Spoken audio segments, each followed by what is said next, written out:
The storm was unforgiving that night, a white silence swallowing everything in its path.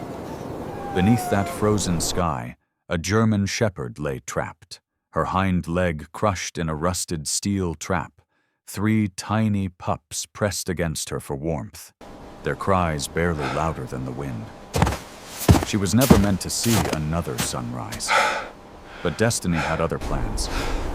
Daniel Cole, a retired U.S. officer living alone in a remote mountain cabin, heard that desperate cry and followed it into the storm.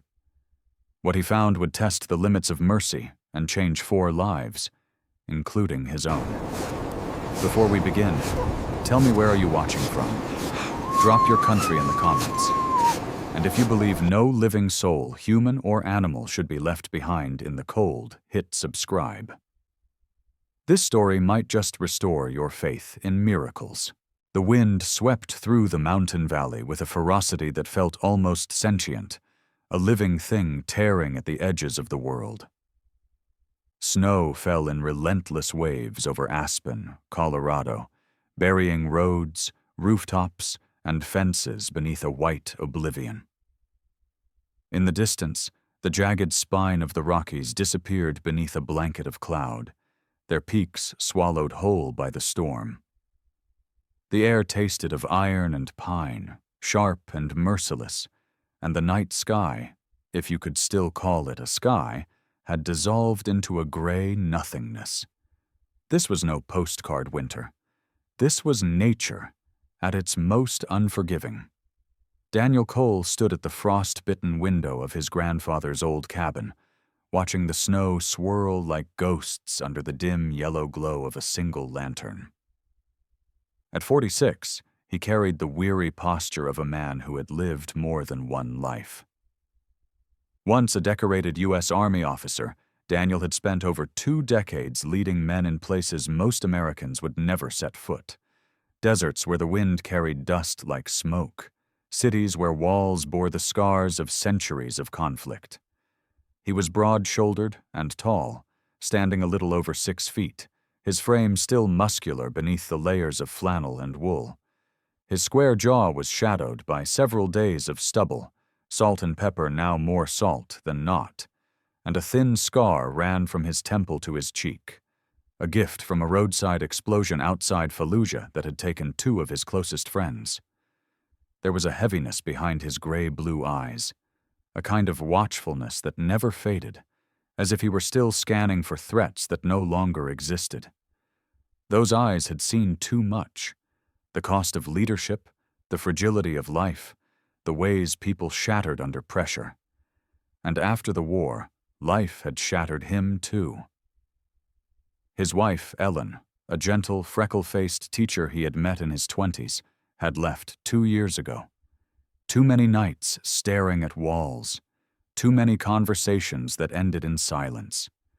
Too much of him still trapped overseas even when his body had come home. Their marriage had crumbled not because of hate, but because of distance, a chasm he didn't know how to bridge. Now the cabin, a 2-room cedar structure built by his grandfather in the 1940s, was all he had. It was a place of exile as much as refuge, perched on a ridge miles from the nearest town, surrounded by towering pines and silence so complete it almost hummed. Here, Daniel chopped wood, fixed what broke, and waited for something, though he couldn't have said what. Peace? Redemption? A reason to care again? He wasn't sure. That night, as the storm raged harder, Daniel tightened the old wool blanket around his shoulders and poured himself a mug of bitter instant coffee. The wind howled against the cabin walls, shaking the shutters like fists. He had just settled into the creaking armchair by the fire when he heard it, a sound so faint he almost dismissed it as imagination. A cry, thin, high, and desperate, carried, on the wind like a ghost's whisper. He froze, tilting his head. There it was again, a whimper, distant but unmistakable. His pulse quickened. Out here, that could mean anything. A deer caught in a fence, a fox injured by a trap, or something worse. But there was something in that sound, something distinctly alive and pleading. Instinct, that old, ingrained reflex honed over decades of search and rescue drills and battlefield triage, took over. Daniel grabbed his heavy parka, pulled on insulated boots, and strapped a flashlight to his belt. The cold hit him like a blow when he opened the door. Snow whipped at his face, searing his cheeks raw, and the wind roared in his ears. He pushed forward anyway, following the faint cry through the blinding white. The world beyond his porch had transformed into a maze of drifting snow and jagged branches. Each step sank knee-deep, and the beam of his flashlight barely pierced the swirling darkness. He moved slowly, deliberately, ears straining for the sound. It came again, clearer now, a whine followed by a weak yelp. Daniel adjusted his course, pushing toward the tree line. Branches clawed at his coat, and icy powder slid down his collar, but he didn't stop. The whimper grew louder as he rounded a clump of fir trees. And then he saw her. At the base of a half-buried spruce, a German shepherd lay twisted in the snow, her hind leg caught fast in a rusted steel trap. She was full-grown, perhaps 5 or 6 years old, her once glorious black and tan coat now dull and matted with blood and ice. Her breathing was shallow, her ribs stark beneath the fur, and yet her amber eyes, wide, desperate, pleading, locked onto Daniel's with a clarity that pierced him. But it wasn't just her. Huddled beside her belly were 3 tiny pups, barely 6 weeks old by the look of them. They were fragile things, their fur still soft like down, their eyes barely open. 2 were a creamy tan, one darker with a black mask over its muzzle. They trembled violently, whimpering as they pressed themselves against their mother's body, searching for warmth she barely had left to give. Daniel's breath caught in his throat.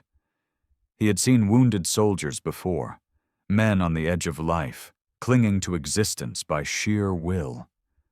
But there was something about this sight that struck deeper.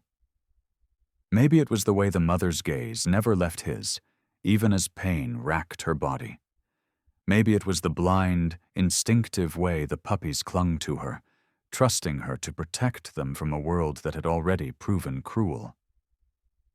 "Easy, girl," he murmured, crouching slowly so as not to startle her. His voice was steady, gentle, the same tone he had once used to calm frightened recruits under fire. The shepherd flinched but didn't growl. She was too weak for that. Her tail twitched feebly, a flicker of hope. Daniel inspected the trap, an old, illegal model with jagged jaws that had bitten deep into flesh and bone. It was rusted and stiff, welded shut by frozen blood. He had no tools, no rope, nothing but his hands and a short hunting knife tucked into his belt. Gritting his teeth, he wedged the knife's handle into the hinge and pressed down with his full weight. The metal groaned, resisted, then finally snapped open with a shriek. The shepherd yelped as her leg came free, collapsing onto the snow in a heap of trembling exhaustion. Blood seeped into the snow, bright against the white. Daniel tore off his scarf and wrapped it tightly around the mangled limb, pressing down to slow the bleeding. "Stay with me," he whispered, more to himself than to her. "You're not done yet."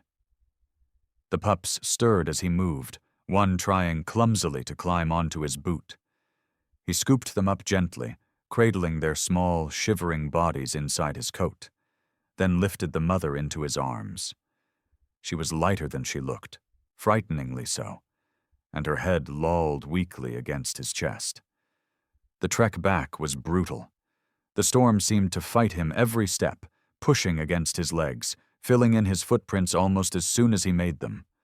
But he kept moving, focusing on the steady, fragile heartbeat he could feel against his ribs. At last, the dark outline of the cabin appeared through the swirling white. Daniel staggered up the steps and kicked the door open, stumbling inside with his precious cargo. The warmth hit them all like a wave. He laid the shepherd down near the fire, her body shaking uncontrollably, then gently unwrapped the scarf to inspect the wound. It was bad, deep, ragged, already crusting with frozen blood. But she was alive. And so were her pups, who wriggled weakly against the wool blanket he spread out beside her. Daniel sank back on his heels, chest heaving, the room spinning slightly from exertion. He stared at the 4 lives huddled there on his cabin floor, 4 lives that, hours earlier, had been one gust of wind away from being lost. And for the first time in a long, long while, something stirred inside him. It was small at first, a flicker, a whisper, but as the firelight danced across the walls and the shepherd's breathing steadied into a faint but steady rhythm, Daniel recognized it for what it was. Hope. And he realized, with a weight that was both terrifying and liberating, that saving them had just saved a part of himself, too. The cabin had never felt so alive. It was past midnight now, though time had begun to lose its shape inside those cedar walls. Snow still fell thick outside, clinging to the window panes and muting the world beyond into a soft white silence. Inside, however, the space was filled with the quiet, rhythmic sounds of survival, the crackle of the fire, the faint whimpering of tiny bodies, the slow and uneven breath of a wounded creature fighting to hold on. Daniel Cole knelt near the stove, sleeves rolled up, his hands steady though the ache in them was beginning to settle deep.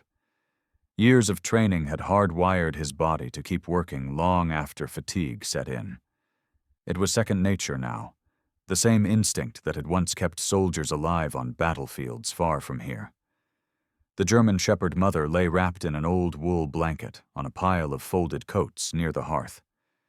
In the flickering light of the fire, her injuries looked brutal but survivable. The makeshift bandage Daniel had fashioned from a torn flannel shirt was soaked through, but the bleeding had slowed. He had cleaned the wound with boiled water, and the only disinfectant he had, a small bottle of whiskey left over from an anniversary long past. She had barely stirred during the process, her body too exhausted to resist, though her amber eyes had followed his every movement with a kind of exhausted trust. The pups, 3 fragile bundles of fur and trembling limbs, were curled up inside a shallow crate lined with an old army blanket. They were impossibly small, their bellies round, and their fur still soft like smoke under Daniel's fingers. The smallest of the trio, a pale tan with a thin white streak on its chest, shivered uncontrollably even near the warmth. Daniel dipped a clean rag into a pot of warm water and wiped their tiny faces gently. They whimpered at the touch, but then burrowed closer together, their breathing growing steadier. "Easy now," he murmured, his voice low and steady, as if speaking to himself as much as to them.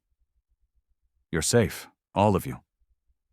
He prepared a simple mix of water and a spoonful of canned milk he'd found in the pantry, then dipped a small piece of cloth into the liquid and let the pups suckle from it. It wasn't much, but it was enough to keep them from slipping too far. He checked the mother's temperature by pressing his palm lightly against her belly. Warm, but not feverish. That was a good sign. Hours passed in that careful rhythm. Clean, wrap, warm, feed, repeat. Daniel worked silently, his mind moving between tasks and memories. Each motion reminded him of field medics he'd worked with, of nights spent in makeshift shelters trying to save men who'd been torn apart by war. The stakes had been higher then, or maybe they hadn't. A life was a life, whether it wore boots or paws. At some point, exhaustion caught up with him. He slumped into the old rocking chair near the fire, rubbing his temples. His breath fogged in the cold, air still seeping through the cabin's drafty windows. The firelight painted the room in shades of amber and gold, casting long, dancing shadows on the cedar walls. It was a humble room, just a small table, a single bed tucked into a corner, and a shelf of worn books his grandfather had left behind. But for the first time since he had moved here, it felt like more than just a shelter. It felt like a place that mattered. The mother stirred. It was a small movement, just a twitch of her ears, a shift of her weight, but it made Daniel sit up straight. She blinked slowly, her eyes cloudy with pain but aware. When he reached out a hand, she sniffed it weakly and let it rest on her head. Her fur was coarse beneath his fingers, thicker around her neck and shoulders, thinned and patchy near the wound. "You're a fighter," he whispered. "You've been through hell, haven't you?" The dog didn't respond, of course, but she didn't pull away either. That was enough. As dawn crept over the mountains, pale light filtered through the frosted windows. The storm had calmed into a steady, drifting fall, soft and almost peaceful now. Daniel rose stiffly from the chair and started his morning routine. He boiled more water, cleaned the wound again, and replaced the makeshift bandage with strips of clean cloth he tore from an old towel. The bleeding had nearly stopped, and though the leg was still swollen and discolored, the risk of infection seemed to be fading. He fed the pups again and was relieved to see them latch on eagerly this time. They were stronger today, their cries louder, their tiny bodies more coordinated as they stumbled over one another in their crate. The smallest even managed a half-hearted bark, a sound so absurdly small that Daniel laughed out loud, a short, rusty noise he hadn't heard from himself in months. Later that morning, as he cleaned up the remnants of his impromptu medical station, Daniel heard the crunch of footsteps on the frozen ground outside. He frowned.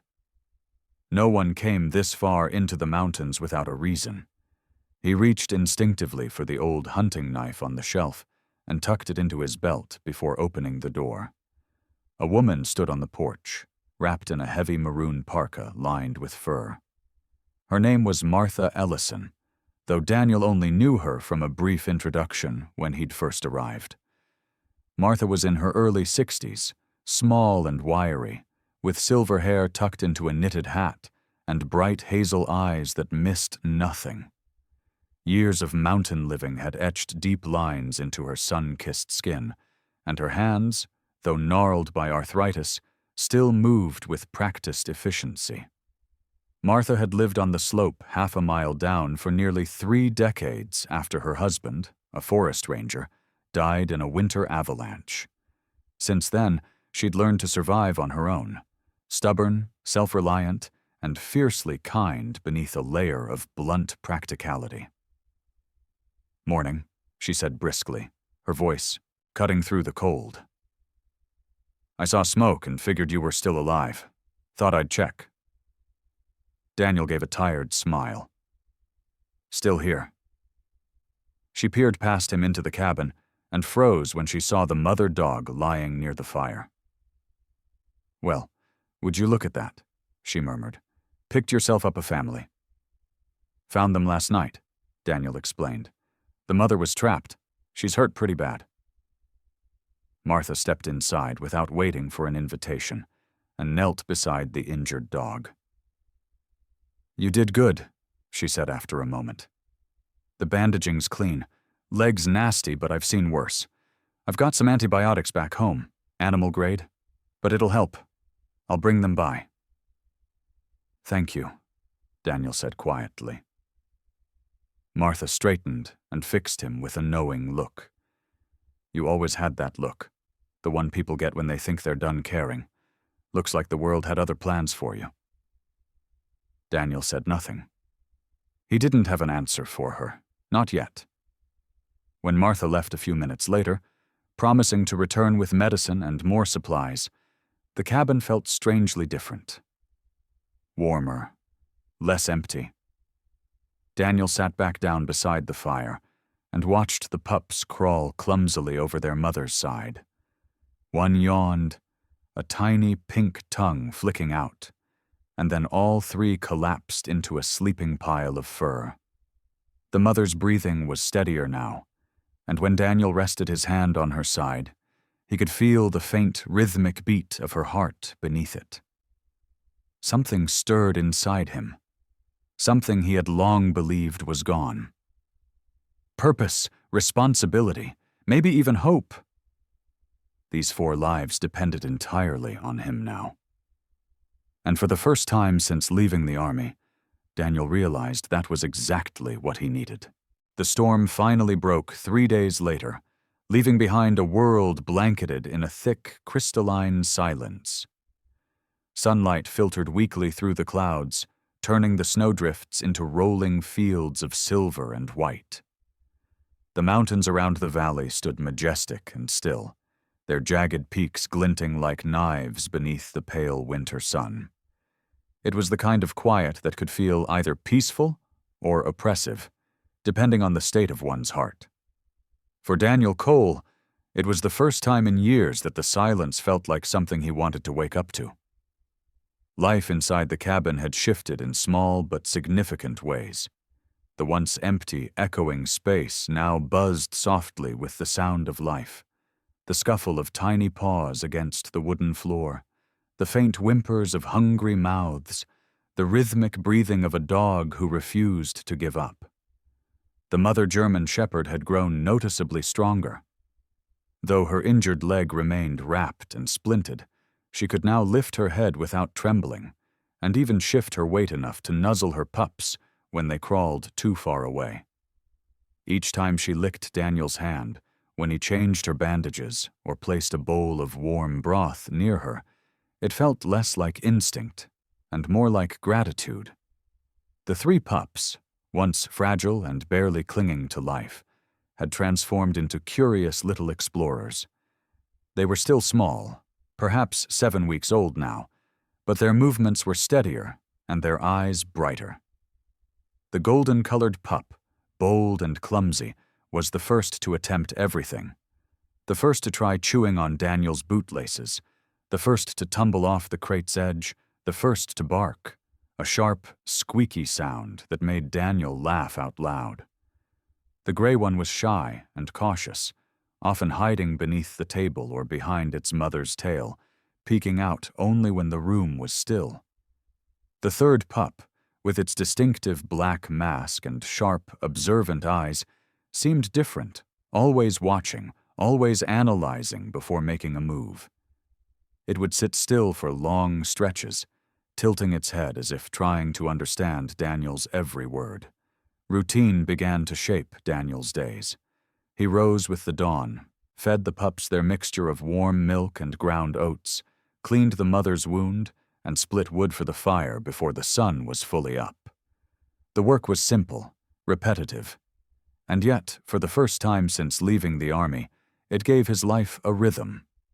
At night, he wrote in the small, leather-bound journal he had once used during deployments, filling its pages not with reports of troop movements or casualty lists, but with notes about the pup's progress, the mother's recovery, and small details like the way the firelight reflected off their fur, or how the masked pup seemed to recognize his footsteps. Martha Ellison became a regular visitor. Every other day, the older woman would trek up the snowy path from her own cabin half a mile away, bringing with her bundles of supplies, antibiotics, wrapped in wax paper, tins of stew, a jar of honey, a bundle of hand-knitted rags to use as bedding.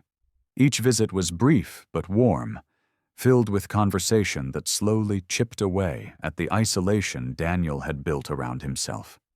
"You're different," Martha remarked one afternoon, as she poured hot water from a kettle into 2 mismatched mugs. She was bundled in her usual heavy parka, the fur-lined hood framing her weathered face. "When you first moved up here, you were quieter than the snow itself. Now I can't get you to stop talking about those dogs." Daniel chuckled, rubbing the back of his neck. I guess I forgot what it felt like to care about something again." Martha's eyes softened. "It's not just about caring, Daniel. It's about letting yourself be needed. People like you, soldiers, warriors, you're taught to lead, to protect. And when there's nothing left to protect, you feel lost. Maybe these little ones are God's way of giving you a mission again." Her words stuck with him long after she left. That night, he sat by the fire, watching the pups chase each other clumsily around the room. The golden one pounced on a piece of kindling, tail wagging furiously. The gray one followed, stumbling and sliding on the smooth wood floor.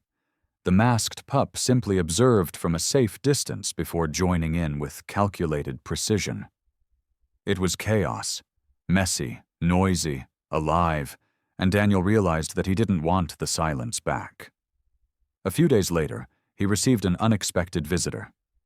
It was late afternoon, the light fading into shades of blue and gold when he heard the unmistakable crunch of tires on the frozen road. Daniel stepped onto the porch, squinting against the glare of the snow. A dark green pickup truck rolled to a stop at the end of his path. The man who stepped out was in his 50s, tall and broad with a weathered face and a thick salt and pepper beard. He wore a faded Carhartt jacket and heavy work boots, his breath visible in the cold. "Afternoon," the man said, raising a gloved hand. "Name's Earl Jenkins. I'm your neighbor. Though neighbor might be generous. I'm about 10 miles east." Daniel shook his hand firmly. Earl's grip was rough and strong, the kind of handshake that belonged to a man who'd worked with his hands his whole life. He had the deep-set eyes of someone who'd seen hard years, but had learned to meet them head-on. As they spoke, Daniel learned that Earl had once been a logger until a back injury ended his career. Since then, he'd taken odd jobs, repairing cabins, hauling wood, trapping, anything that kept him close to the wilderness he loved. He had a quiet, steady way of speaking, each word deliberate and measured. "Word travels fast up here," Earl said with a small smile. "Heard you've got a pack living with you now. Folks down in the valley are talking." Daniel glanced back toward the cabin where the pups were now wrestling on, the rug near the fire. "They're not a pack, just a mother and her pups. I found them trapped in the woods." Earl nodded. "Didn't figure you'd be the type to keep wild dogs. Still, you'll want to be careful. Some folks don't take kindly to strays. There's been talk of complaints to the ranger's office." The warning didn't surprise Daniel. Life in the mountains was simple but guarded. People valued their space, their livestock, their order. Anything unpredictable, even 4 helpless dogs, could be seen as a threat. Still, the thought of losing them tightened something in his chest. "I'll keep them close," he said firmly. "They're not going anywhere." Earl studied him for a long moment, then nodded approvingly. "Good. They seem to mean something to you. That's worth holding on to." When Earl left, Daniel stood on the porch long after the sound of the truck had faded into the trees. He looked out across the snow-covered valley, the fading light painting the peaks in shades of rose and gold. Somewhere out there, the world was still cold and indifferent. But inside the cabin, warmth had taken root. That night, as the pups curled together in their crate, and the mother lay with her head resting on Daniel's boot, he picked up his journal again. His handwriting was steadier now, the words more certain. "This cabin used to feel like the end. Now it feels like a beginning." The days slipped by almost without notice, marked not by dates or hours, but by the subtle changes in the cabin's rhythm. The snow outside had settled into deep, soft layers, muffling the sound of the world and wrapping everything in an eerie stillness. Yet inside, that stillness was constantly broken by the playful growls of the pups, the thud of tiny paws against the wooden floor, and the soft sighs of a mother dog whose strength was returning with every passing sunrise. The once broken shepherd now stood with her head high and her gaze steady, her coat shining again beneath the flicker of the firelight. The wound on her leg had closed into a clean scar, the limp almost gone, though Daniel could still see the faint stiffness when she walked. But something had changed in her. It started subtly, the way her ears perked at distant sounds beyond the window, how she lingered by the door longer than usual, nose pressed against the crack as if inhaling the scent of a life that still called to her. Each day she spent more time staring toward the tree line, tail lowered but not in fear, in longing. The pups noticed it too. They would follow her to the window, pressing their tiny faces against the frosted glass, as if they understood that there was more beyond the 4 wooden walls they had known. Daniel noticed every small shift. And though he had known from the start this day might come, the thought still sat heavy in his chest. He had grown attached, more than he'd expected, more than he'd allowed himself to admit. These dogs weren't just guests in his life anymore. They were the heartbeat of this place, the reason he woke up before dawn and smiled at the sound of life echoing through the cabin. But he also knew the forest was their true home. The wilderness had claimed them long before he had, and to keep them here forever would be selfish. One cold morning, as the sun broke over the mountains in a pale wash of gold, Daniel made his choice. He woke early, as usual, and prepared their food. Warm milk for the pups, a bowl of broth and chopped meat for their mother. She ate with a calmness that felt different, as though she too knew something was about to change. After breakfast, instead of clearing the dishes, Daniel walked to the door and pulled it wide open. The cold rushed in instantly, biting at his face and filling the cabin with a gust of pine-scented air. Snow sparkled in the morning light, unbroken and endless beyond the porch. The shepherd froze, her amber eyes darting from Daniel to the open doorway and back again. "Go," Daniel whispered, his voice steady even though his heart wasn't. "If that's where you belong, go." For a long moment, nothing moved.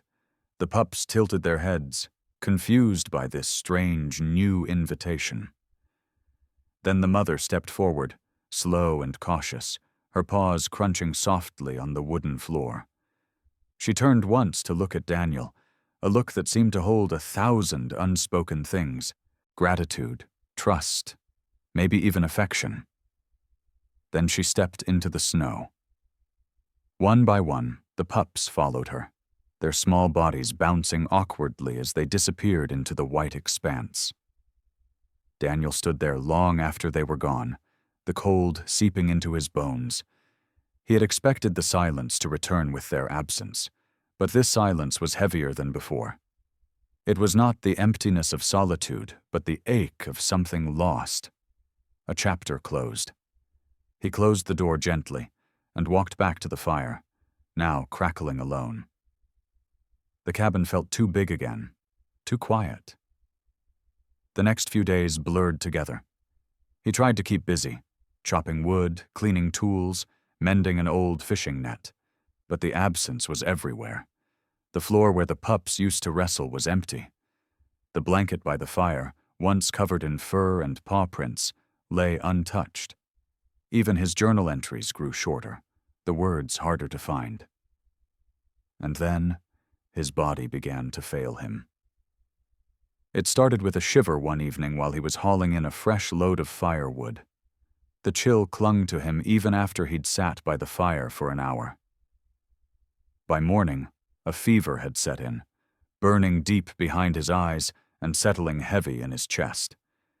He coughed until his ribs ached and struggled to keep water down. The nearest town was over 30 miles away, and the snow had closed the roads. There was no one to call, no one to help. For 2 days, Daniel fought the illness with what little strength he had. He forced himself to drink broth, to stoke the fire, to stay awake. But the fever only worsened. Soon he could no longer stand without the room spinning. His breaths came shallow and ragged, his thoughts scattered. The cabin, once a sanctuary, felt like a tomb closing in around him. On the third night, as the wind howled outside and his fever raged, Daniel collapsed near the hearth. He managed to pull a blanket over himself before darkness began to creep in at the edges of his vision. The last thing he remembered before slipping into unconsciousness was the sound of the fire crackling, and the suffocating silence pressing in from all sides. When he woke, the world was a blur. The fire had nearly died, the cabin dim and cold. His body was soaked with sweat, his breath shallow. For a moment he thought he heard something, a sound too faint to be real. A scratch, then another, and then a soft, familiar whine. He tried to sit up but lacked the strength. The sound grew louder, paws against the door, a gentle, persistent scratching. And then, unmistakably, a bark. Daniel's heart pounded weakly. He must have been dreaming. But when he heard the low, throaty whimper again, followed by a sharp yip, he knew it wasn't. Summoning every ounce of strength he had left, he dragged himself toward the door. Each movement felt like climbing a mountain, but he made it, fingers fumbling with the latch until the door swung open. Snow swirled in, and standing there, against the white wilderness, was the shepherd. Her coat was dusted with frost, her amber eyes fixed on his. Around her legs tumbled the 3 pups, bigger now, stronger, alive and well. They barked and yipped excitedly, circling his legs as if they had never left. The shepherd stepped forward and pressed her head gently against his chest, a warm, solid weight that anchored him to the world. The pups piled around him, their small bodies radiating heat. Daniel sank to the floor, overwhelmed by a surge of relief and emotion he hadn't felt in years. He didn't know how they had found their way back or why. Maybe the forest wasn't their only home anymore. Maybe, just maybe, they had decided that home was wherever he was. The storm had passed days ago. But in Daniel's cabin, the air still smelled of smoke, medicine, and second chances.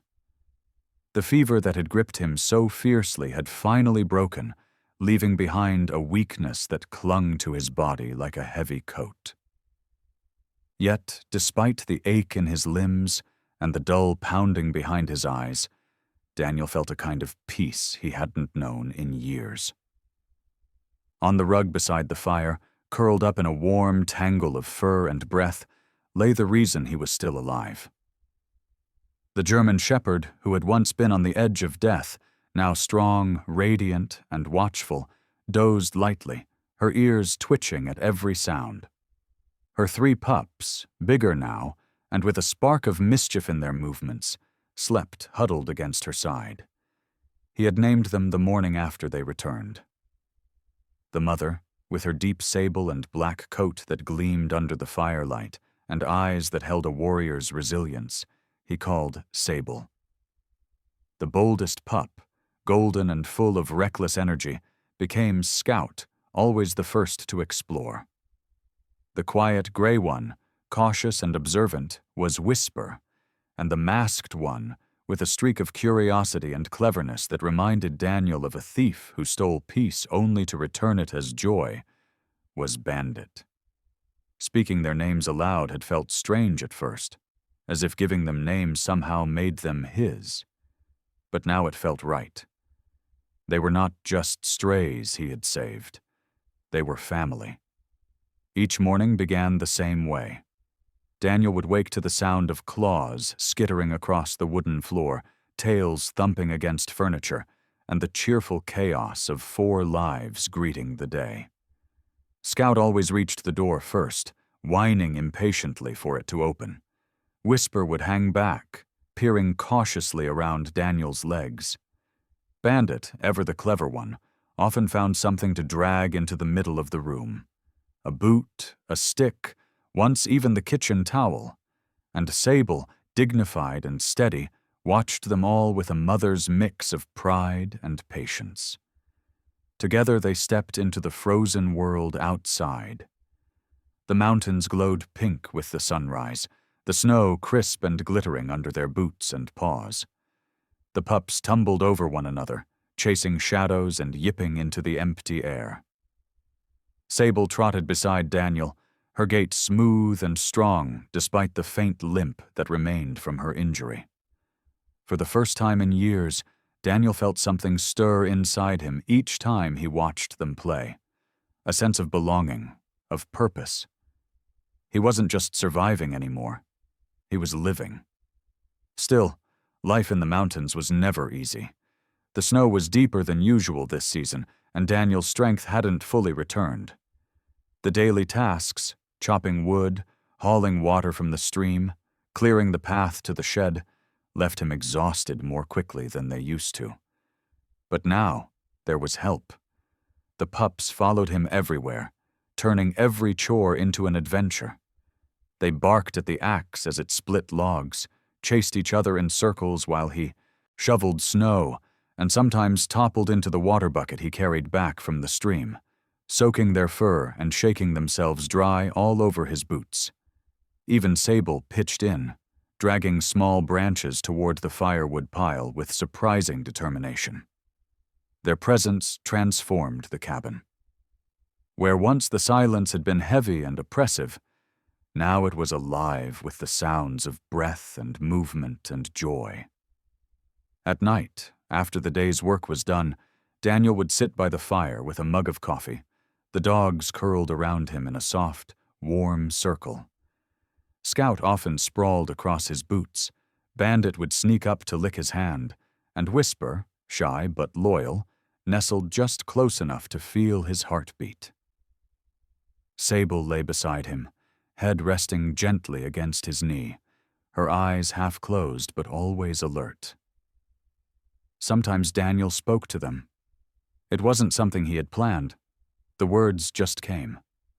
He told them stories about his years in the service, not the blood and noise, but the camaraderie, the laughter in impossible places, the nights under foreign stars.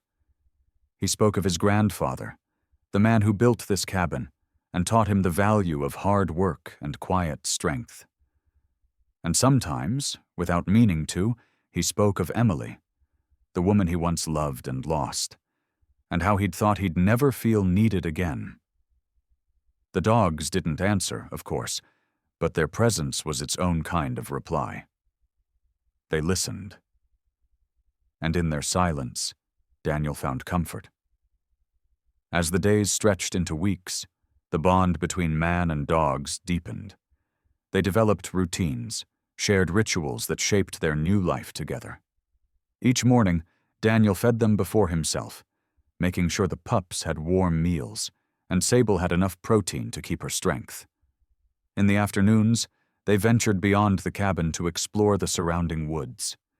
Scout would run ahead, fearless and curious, while Whisper trotted carefully behind Daniel's heels.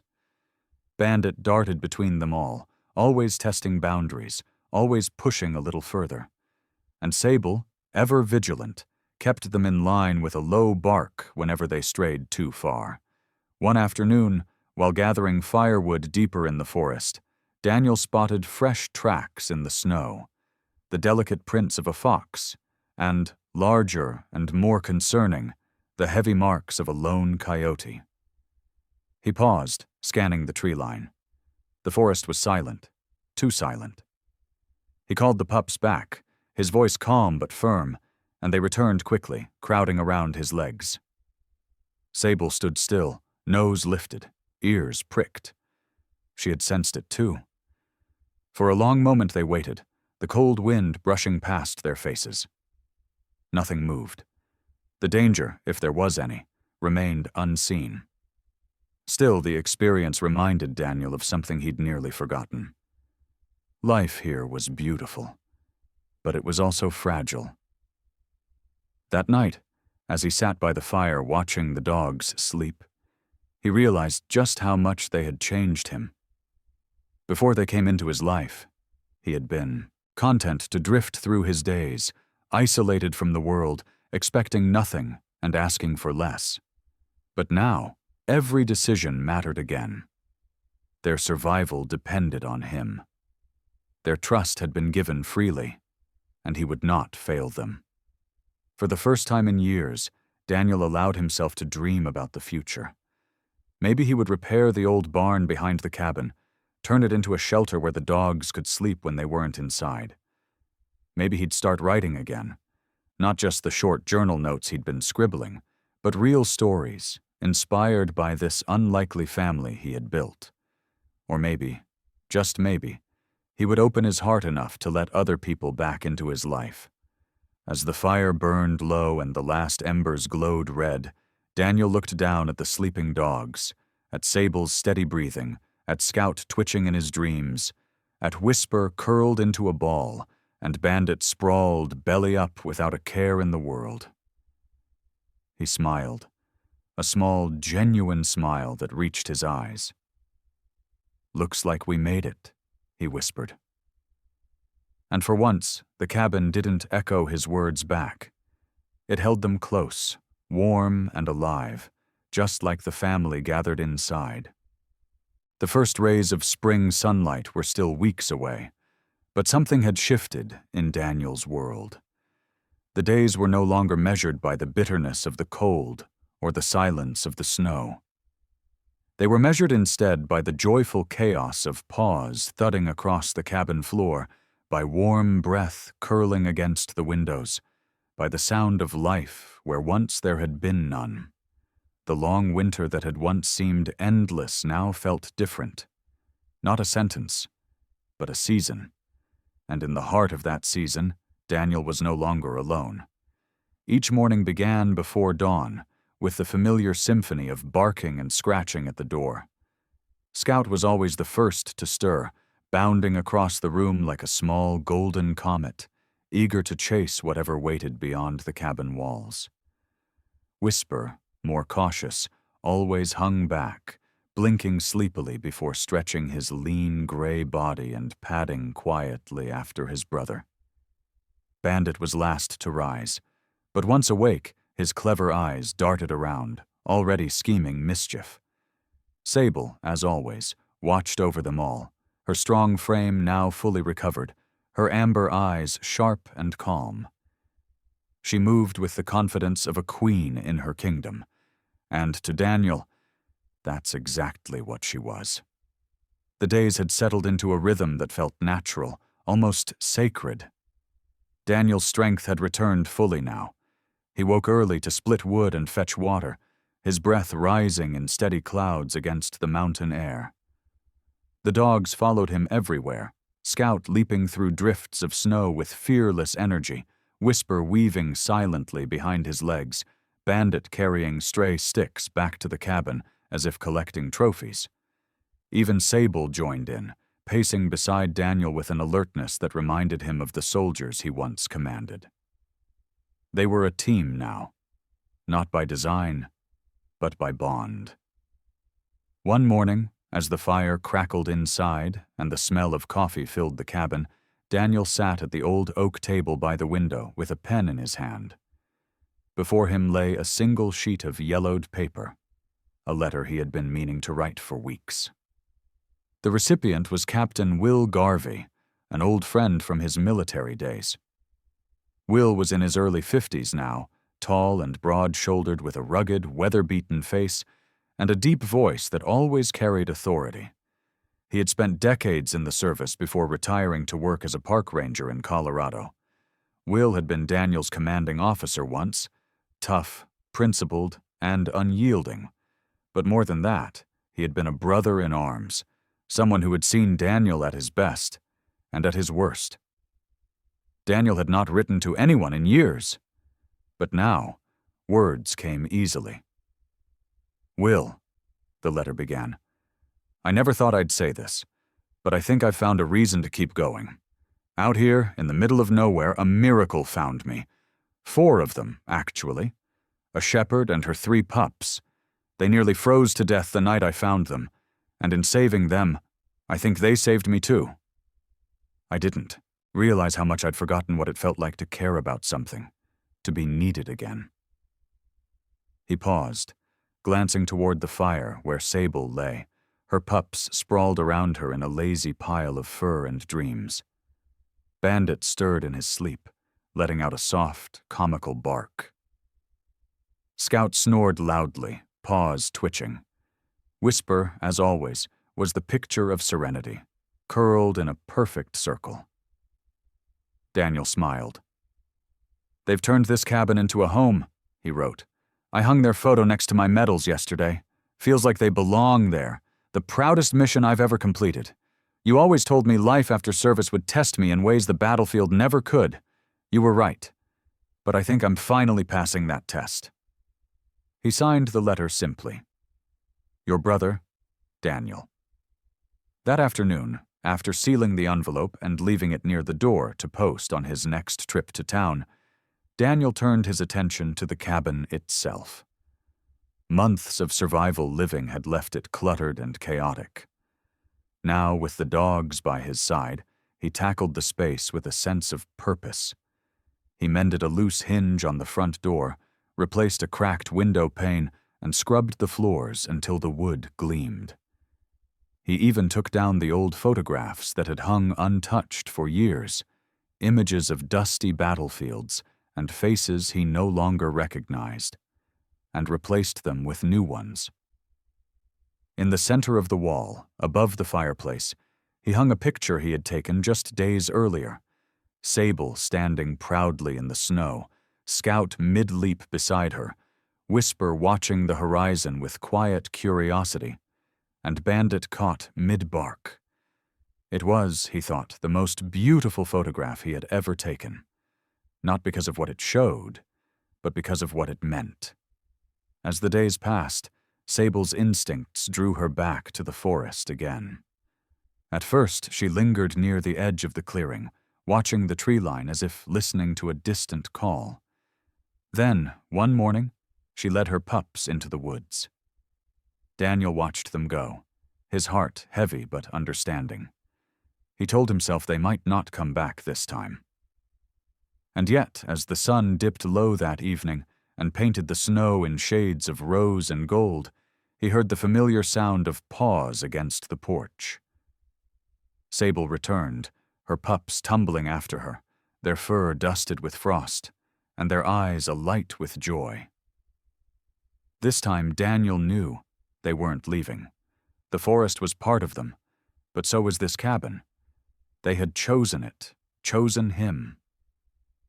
That night, the last night of the long winter, Daniel sat by the fire and watched as his family, because that's what they were now, slept peacefully around him. The flames cast a soft orange glow across the room, and the snow outside fell gently against the windows.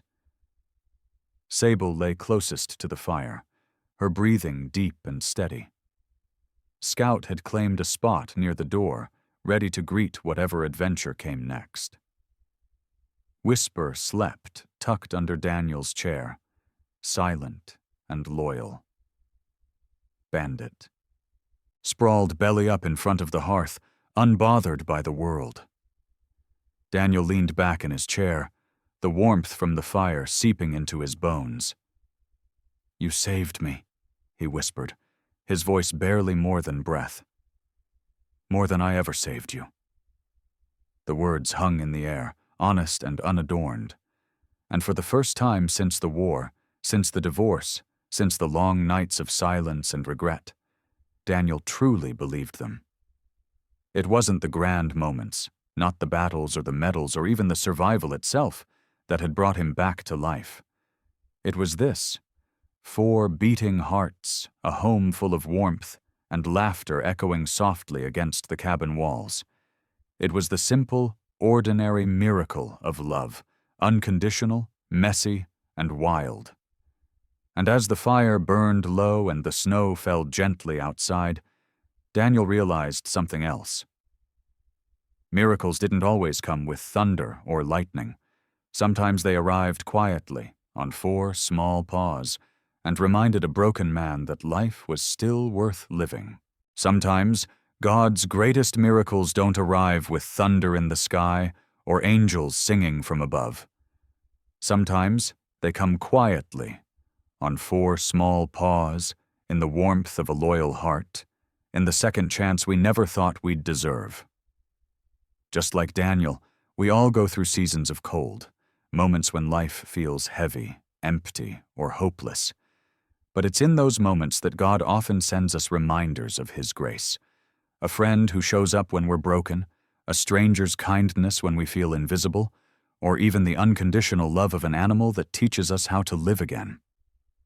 If this story touched your heart, remember, miracles still happen every single day, not always in ways we expect, but always in ways we need.